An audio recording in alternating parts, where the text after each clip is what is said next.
look of everything else. Yeah, you also like spray it on a piece of cardboard and then take a little.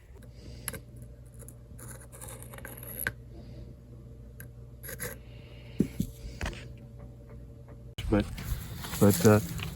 I've never seen one, but I've seen the pictures in the book. I said this is a.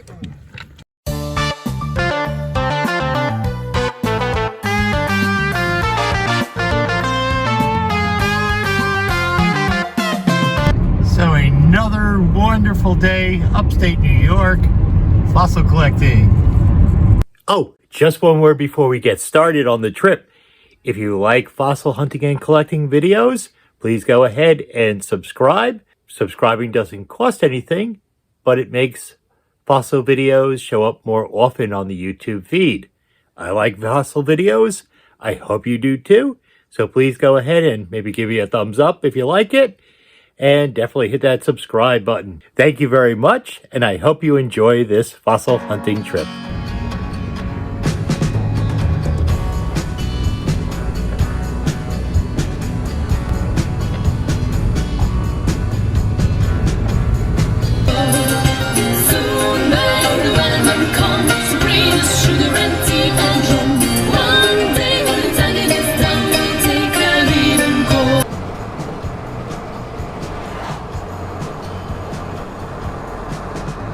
Hi, welcome to Fossil Hunting and Collecting with Chris.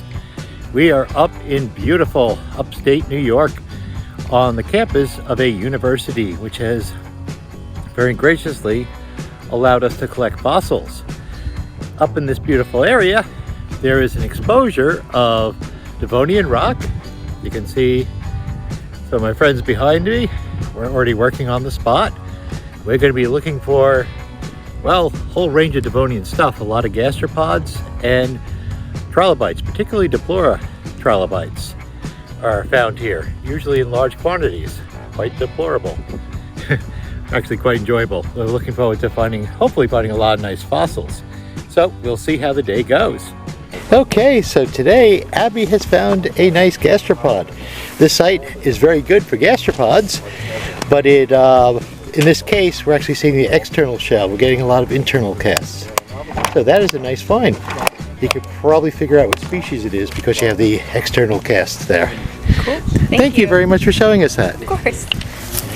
And if they're really lucky, you'll pay them in fossils. That's it, yeah. Probably not though. Not good fossils. And I'm sorry, could you say that thing about the 12 middle schoolers again? Because I got it working now properly. Oh, okay. Well, Chris, if you could do me a favor, and because this is too hard for an old man, I could use 12 middle school kids for up to $1 an hour to help me. Each. Oh yeah. That's each. Yes. Let's make no mistake about that. It's better than $1 a pound too. That's right. What? It's moving at a glacial pace. Yeah. Now there's a little gastropod. Just recording. Very nice. Not a very good one. Internal cast. But is that what there is here? Mainly internal cast? Yes, although not always. Just Abby right up there just found an external.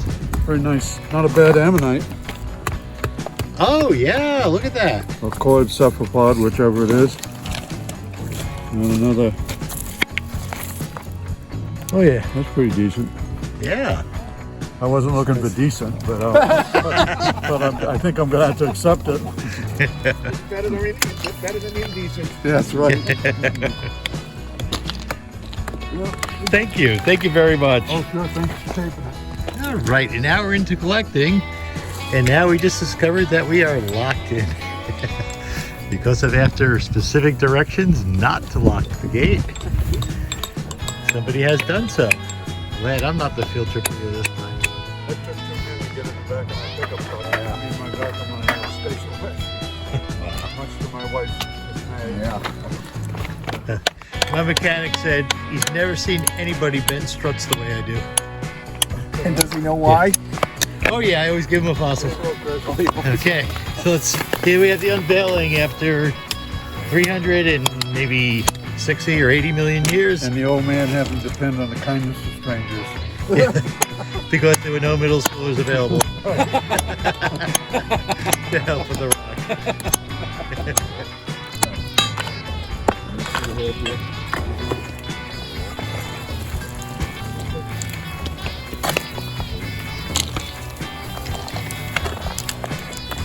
Oh, let's see, we got any treasures. Oh, shoot. There's the head of a big Yes, yes it Deplora, is. but that's Well, let's see if the rest of it's in that's there. a negative. Yep, so we have a negative there. Anybody So let's want think the positive. you like gastropod. Yep, more of those little curly ones. Yeah. Here, I'm gonna grab it for you. Oh, that's what I was just sticking with on it. Keep that one if you'd like it. You'll probably get better, but you never know. See, but we're looking for the The big trilobite. there he is, right here. Oh yeah. Wait a minute, you know something? That's I think the head popped out somewhere. Well, That looks like the head. I got two negatives basically. You know, and the head popped out. But anyway, I don't care. well, it also looks like it might be curled into the rock. Is there a possibility of that? Oh, now that I look at it from this angle, yeah. Yeah. Oh, okay. Yeah, you may be right. Yep, it looked like just a negative, but now I'm looking at it and there's more to it. So. Yeah. Okay, we're collecting in a quarry in Hamilton, New York, and Mr. Morados has just found what may be a plant.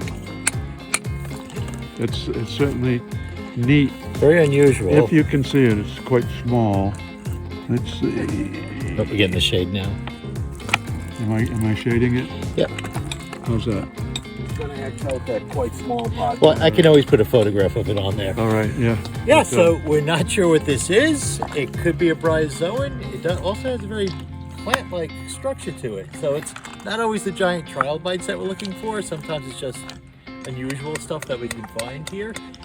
In the mid-Devonian, we're not really... Yeah, there is a possibility that it could be something that's much less understood. One that none of us has seen, so Yes. that's neat. So, we are on a golf driving range.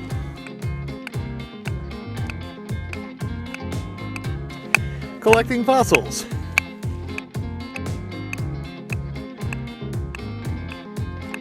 In beautiful upstate New York. So let's talk a little bit about where we are. As you can see from this geologic map, we are in some bedrock geology that is from the Devonian period. The green and the blue and the purple are all Devonian rock. This rock was set down when the entire area was part of a shallow sea. If you look at the map over here, where we are in the western part of New York State was all part of a shallow ocean, which laid down a lot of Devonian sandstone, shales, and limestones. We're in sort of a sandstone right now, which is part of the Panther Mountain Formation. So here we are on the purplish colored materials on this map, which indicates that where we are right now is in the Panther Mountain Formation. The Panther Mountain Formation is one that actually extends quite a bit of time. It goes through a good part of the Middle Devonian. Other formations have come and gone while this one was forming, but the Panther Mountain Formation formed for quite a long time, so it has a large presence in the Middle Devonian. The creatures that we will be finding are all from the Middle Devonian Sea. And we've been here, maybe half an hour or less. Already making some finds. Just want to show you what I pulled out a minute or two ago. This rock here has a lot of trilobite pieces and some gastropod internal preservation. And I hope I pronounced this right, a Mastruca, a early variety of Cretacean. So a couple of really interesting things on this one piece. Does anybody over here have anything they'd like to show? So these are your finds? Yeah. Some of which we couldn't. It was so dirty and wet. We're like put them in the sun so that we can see what they are. Yeah. So it remains. Also, you have a lot of really nice gastropods. If you don't mess with them too much, they'll probably stay together. And yeah, so they are nice. this big piece have something, or is that one to take home and work on? I don't.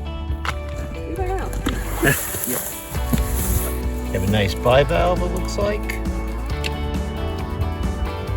A few nice things. Have you found anything trilobite-ish yet? No. All right, I've been giving away a few pieces. I haven't found a full one myself, but Okay. I'll keep you in mind. Keep me in mind, too. Yes.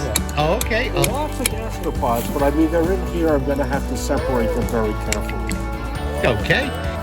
Interesting find. Well, Okay, okay. We'll try that. Oh, you sure do. Very nice trilobite head there. And you? I need an interpretation of how the anatomy works here. Okay. These fit together, Yep. opened up like this. Yep. Now this is That is a pleura, or part of the... connected to this, I believe. Is that a joint there? To this structure going off to Yeah, the you know, right? it looks like it's parts of a disarticulated trilobite. Right, that's what I'm thinking. Yep. What part are we looking at? Both parts of its back. Parts of its back look like So they came this is apart. the top crust of the loaf of bread. And the loaf is going this way, Yes. and the head's over here. Yes, somewhere. Unless it's over here. Or unless it's been detached and who knows where. So these arch across the back. Yes. Yep, they call pleura. They arch across the back. Any interesting finds over here? Oh, yes. Looks like that trilobite was sneaking up on that gastropod. Oh, you have another gastropod over there. You see that one too? No, I'm sorry, that's cephalopod. That's the one I was trying to get to. And this whole piece slithered off. Good find, John. Yes.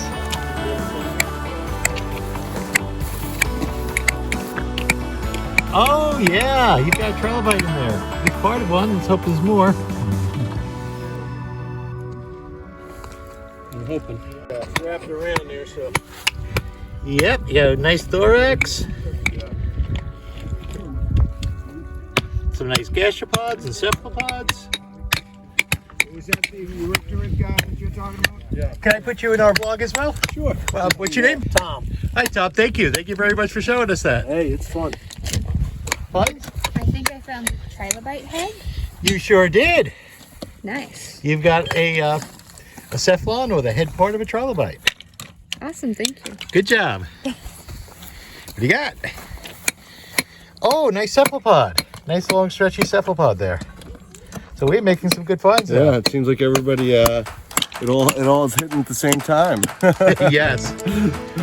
Thank you, Ian. Getting down to the lake. And look, here's the cross section Oh, you got more of it. Yes. in the same piece. So it's And you can see it coming through here.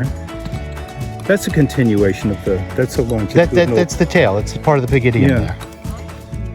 And this must be the body going longitudinally here. All right. So yes, you have a bunch of very nice gastropods and some bivalves, including that very big one. Looks like they're holding together pretty well. They very often fall apart, so that's good. Looking for that trilobite. Yes. Here. Yeah. Well, it's we seem to be finding a lot. So Indeed. so it's a matter of a lot of surface area. The more stuff you rip out, the more likely you ought to find some. You want to see Chris Panther found these two, I think, trilobite heads. Right there. Is that That's part of a trilobite. Yes. And this one too. That's Yep. the right side of the head. Yes, it is. Yep. So you do have some trilobite parts there. Yeah. Thank you. Thank you very much. Yeah, kind of the nose part. Ray, yeah, glabella. That's a cheek term, right? That's the side, the cheek, glabella. Great. Thank you. Thank you very much for. Oh, I'm sorry. No, the glabella. That's the center part. Oh, that Glabella. is the center. It's the center Okay, part. Yes. you're right. Sorry. Any finds you like to show off? Those were her finds. Oh, those are yours. Okay. Would you like to be in our vlog too? Sure. Thank you. Thank you very much. Oh, there we go. Okay. This thing here. Oops. Falling apart. Very. And you, Richard, right? Oh, yep. Thank you. Thank you for showing us this, Richard. And yeah. Oh, yeah. It's a nice little bivalve there. Not bivalve. Brachiopoid. It's the brachiopoid there.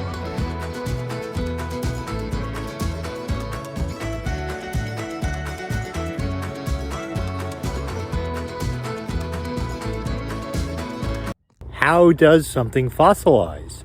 Most things don't. It's actually very rare that something actually does survive the test of time. Something actually gets preserved and becomes a longtime member of the fossil record. Let's take a look how the process of fossilization occurs. Fossilization is more likely to occur in aquatic environments, places where the water is depositing more materials and there are a lot of isotopes, these atoms floating around in the water that could help to preserve the creatures. Here we're seeing a trilobite living at the bottom of the water, and it lives its life. Now, trilobites, like many arthropods, might shed their shells, and the shells can fossilize, or they might die. And when they die, or leave their shells behind, eventually this becomes covered by more layers of sediment. Eventually it gets buried. Over time, we might see more and more layers being deposited on top of the fossil. Later, groundwater seeps into the rocks. Water moves through all the little pores and spaces within rocks very gradually. So over time, you might get a buildup of water or a water table within the rock. After this occurs, isotopes, or little atoms that make up different materials, which are dissolved in the water, can seep into the fossils. Some of these dissolved isotopes include calcium, silica, which makes up a lot of our rocks, little bits of iron, and other isotopes might be in the water. Well, these isotopes or atoms will seep into the pores of the fossil. Over time, as the shell or the fossil is buried, it will start to break down. Groundwater will cause some of the original materials to seep away. A lot of the organic or carbon-based materials will eventually break down. But isotopes, which are just the atoms of different substances, which are dissolved in the water, may settle into the parts of the fossil that is dissolving. Calcium and silica, sometimes iron, and other isotopes that are dissolved in the water may start to fill in the pores of the dissolved parts of the creature, making a fossil. The end result is you get a complete copy, and it is, because it's done on a molecular or atom scale, you get very close copies or very identical copies of the original material, only it's now in stone instead of organic matter. The end result is a stone fossil. If there is uplift, if the land which used to be underwater is now above water, the land will eventually start to break down again. Above water, things tend to weather away. Below water, things tend to be deposited. So when it's above water, it starts to weather away, and the fossil will soon become exposed at the surface. If the fossil's lucky, or more likely if a person is really lucky, they might spot the fossil as it weathers out on the ground, or identify the location as a place more fossils can be found if you dig in through the layers which are exposed. Sometimes these layers are mapped out by paleontologists and other fossil enthusiasts, and it gives us a good idea of what fossils can be found in particular locations that have stones from particular ages. Most fossilization occurs in the water. That's why we see so many species of invertebrates and sea creatures preserved so well, whereas things preserved on land are more of a rarity. If we look on the ground, over here we see some natural sorting. The wave action, moving larger objects with stronger waves and letting the finer sand settle out under weaker or lower energy conditions, separates the items on the beach into different sizes and shapes. Very often this natural sorting occurs with seashells as well. Here we can see hundreds or thousands or millions of seashells on the beach. So what is it needed for fossilization to occur? well, the organism has to die, and then very often it has to be followed by rapid burial. So for an example here, I dug a hole, and I'm going to bury a bunch of these shells.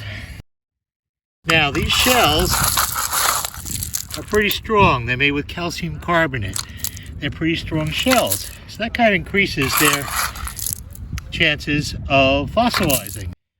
Plant, probably not quite so much. Doesn't have very many hard parts, so probably won't fossilize.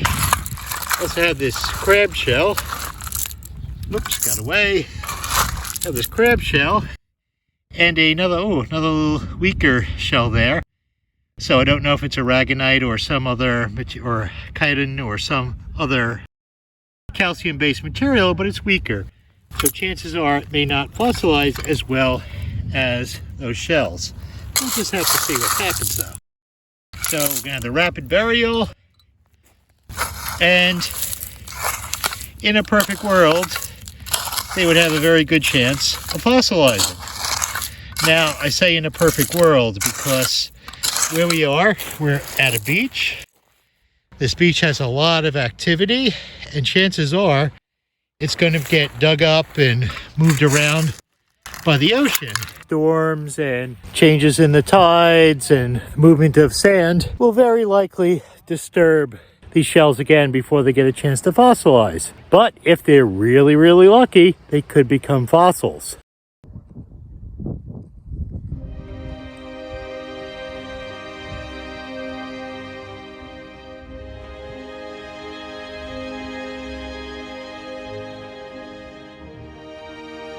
So it's turning out to be another great fossil collecting day. Cephalopod. Oh yeah. Yeah, it was a nice one, and Well, it looks like you still have the pieces. not all. It was pretty nice. Big. Yes. And I just thought that was pretty. Oh yes. Isn't it pretty? Would it be okay if you gave us your first name for a video? Susan. Susan, thank you. Thank you very much, Susan. And look at that. Isn't that interesting? Sure. It looks like a bivalve that's been Yeah. eroded by sponges. Very often sponges Oh, sponges? grab onto those on the seafloor and start degrading them. And this one. Oh, that's one in much better shape. Yeah. Another, looks like, I'm thinking a bivalve probably.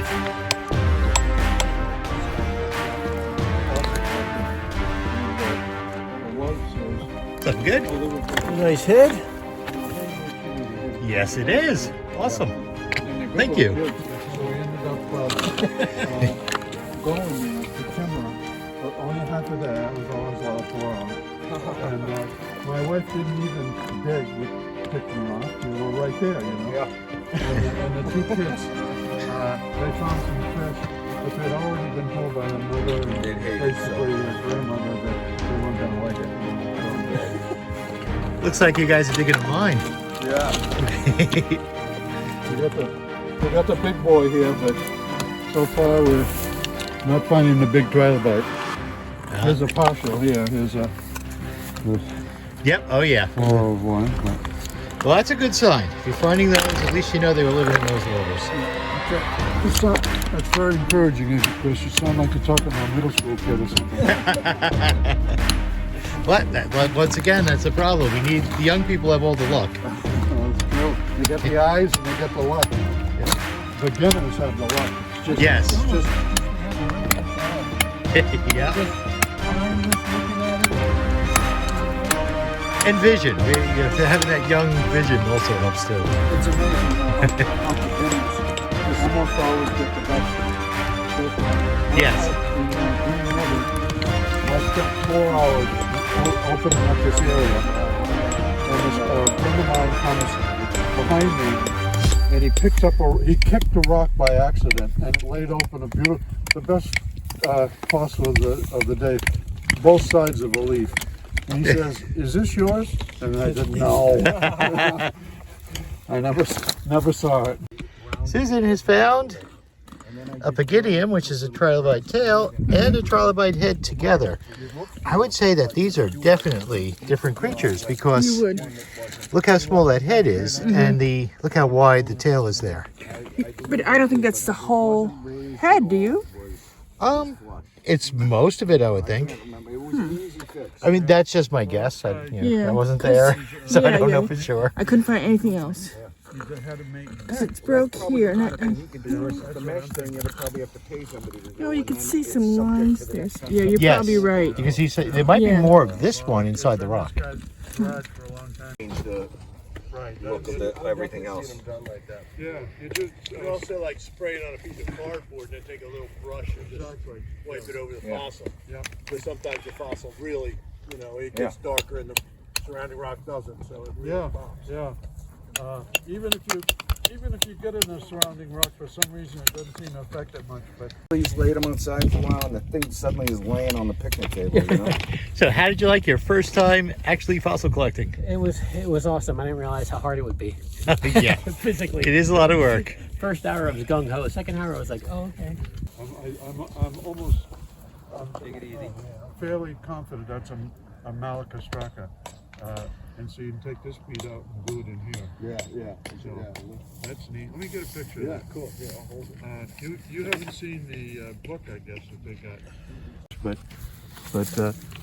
I've never seen one, but I've seen the pictures in the I said, book. this is sticking out of this And thing. this is the tail, and Wow. it probably came to you a got 'em fork coming at the back. end, which I don't. That is amazing. Holy cow. Yeah, look. Super rare. Even Super that rare one, fossil. even that end is pretty neat. Yeah, look it up when you get home. You got the book, do you? No, Ray has the book. Okay. But when we get back to the truck or whatever, take another look at that, because I'm almost positive that's what he's got. So that's neat. That's a. Yes, that is. A little bit off the tail here and a little bit off the one. Oh, you gotta. We'll call that the first complete one of the day. All right, so what we're looking at right here is it looks like I did find a trilobite, although it is a badly weathered one. So it looks like the head might be curled into here, a very badly weathered body back here, and a worm actually crawled underneath it. So I know it's pretty much destroyed. But yeah, at least there is a trilobite here.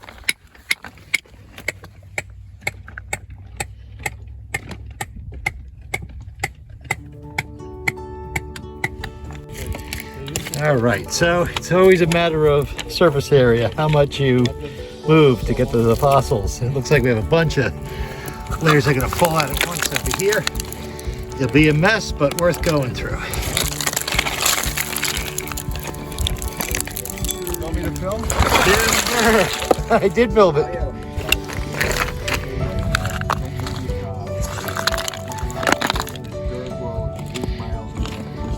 Ah, big cephalopod.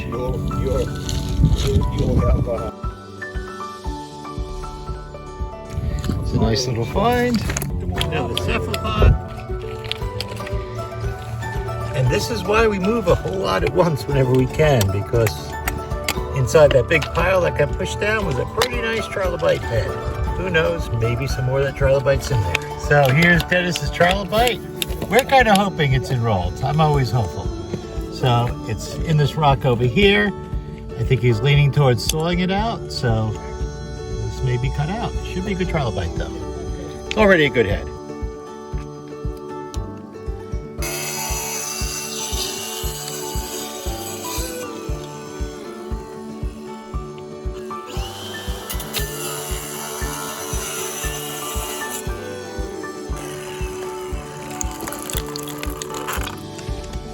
I'm allergic to dust. Uh-oh.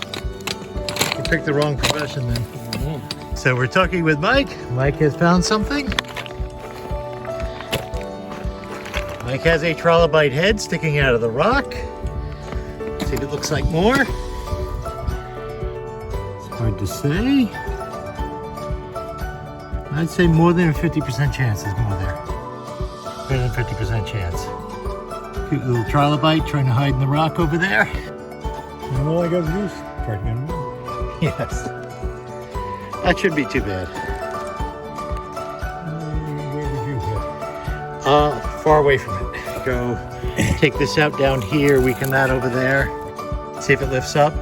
You might, Dennis has a saw. If you want to think, I don't know. Let's see what happens. think you might need a saw, you can try that. That's close.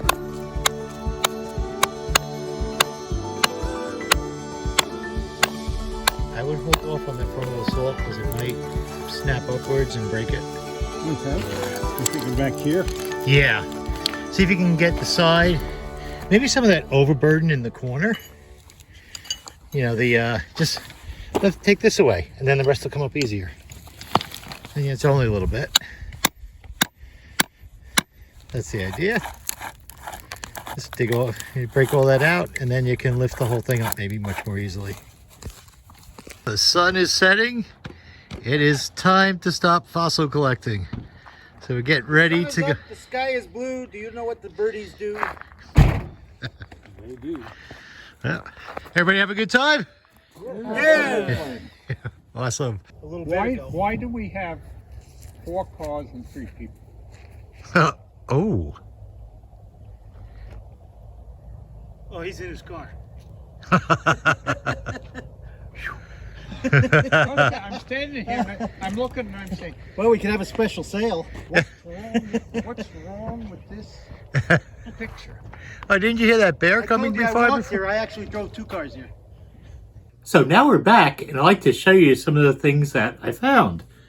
Well, I'd like to start off with this guy, nice little trilobite. You can see it's not just the head, but more of the body's actually curled around into this.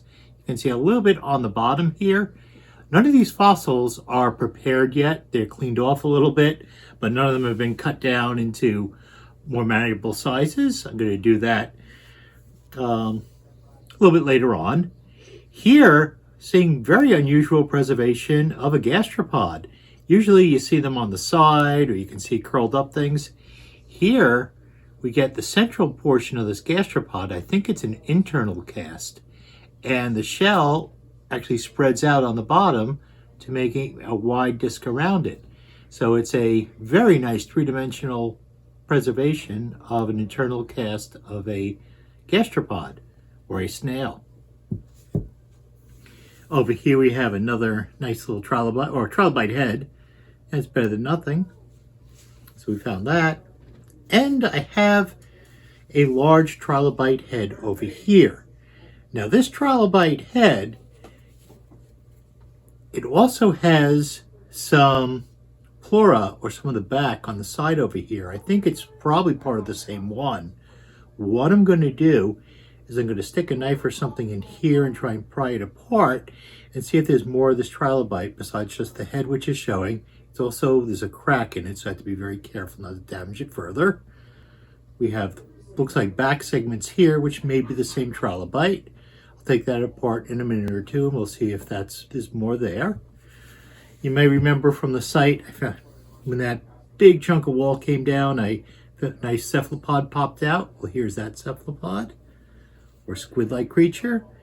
Here is a smaller one that was also found. These are the little Bembixia, the snails that are very common in that area.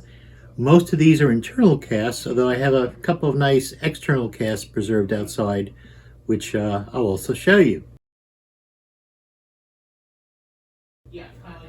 And we have a couple of nice delicate little brachiopods over here. We have a really nice little snail over here. What we're looking at here is a bivalve. Very nice example. I believe this is the upper lid, the part that would be facing towards the surface where it, of the sediments that it had submerged itself in. But it's a very nicely well preserved bivalve. And finally, do you remember that really fine bryozoan? Can you see those little branch-like things inside the shell here? So we have really tiny, delicate little creatures in there. I think they're bryozoan. I'll have to find out more about it, but unusual to find such a nice, delicate little fossil in those outcrops there. As I mentioned, I'm going to try and split this open and see if there's more of this trilobite hiding under here. There is a crack over here, so I have to be very careful, avoid breaking that further. First of all, I want to say thank you to my kids. 3 of my children had helped me out with this. Becky bought me safety goggles. Thank you for thinking about me, Becky. Donald bought me headphones, so I won't blast you out with the background music, because now I can hear what these videos sound like. Thank you to my subscribers for also letting me know that the music was a little too loud. And finally, thank you to Katie for buying the light, which is actually helping to illuminate what we're filming right now. And thank you to her for filming as well. And without more ado, let's see if there's more trilobite hiding underneath this. I usually don't do this in the dining room, but being that we're filming, there's that crack that I don't want to open, but I do have this popping up. Oh, all right, it popped up. It's popping right through the head of the trilobite. Not really what I wanted. I don't see anything really good under here. Don't see any more of the trilobite hiding under there. So what I'm going to do is I'm just going to glue that back together where I broke it, because it was better off intact. So that's a little repair job, but I really had to check to see if there was any more of that trilobite in the rock. The only way to find out is to look inside the rock. All right, just 2 more things I want to show you to wrap this up. I almost forgot to show you 2 really good pieces. So this one has a trilobite head. The trilobite head is really well preserved. You can actually see the lower part of the cephalon over here. That part usually breaks off, and there's more of it underneath, so I'll have to very carefully dig under here to get that out.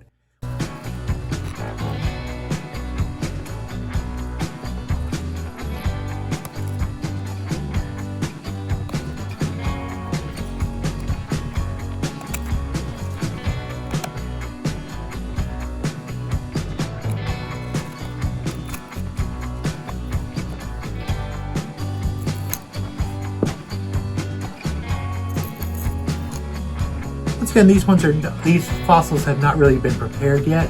This is just kind of a showing of what we found at the site. The other thing that's really interesting is this piece over here, which does have a lot going on. We have a trilobite head over here. Okay, some more trilobite pieces here and there. Gastropod, brachiopod, another part of a trilobite head, another gastropod. So a lot going on this rock, but the most important thing that's going on is the part of the phylocarid over here, one of those rare shrimp. So we have this shell, there are 2 sides to these phylocarids, but the shell is over here. Who knows, if I dig I might find a little more of the phylocarid here, but a fairly unusual find on a rock that has a bunch of other, pretty much the whole range of Middle Devonian fossils from the site. Everything but cephalopods on this one rock. So very nice little rock, definitely a keeper. Thank you very much.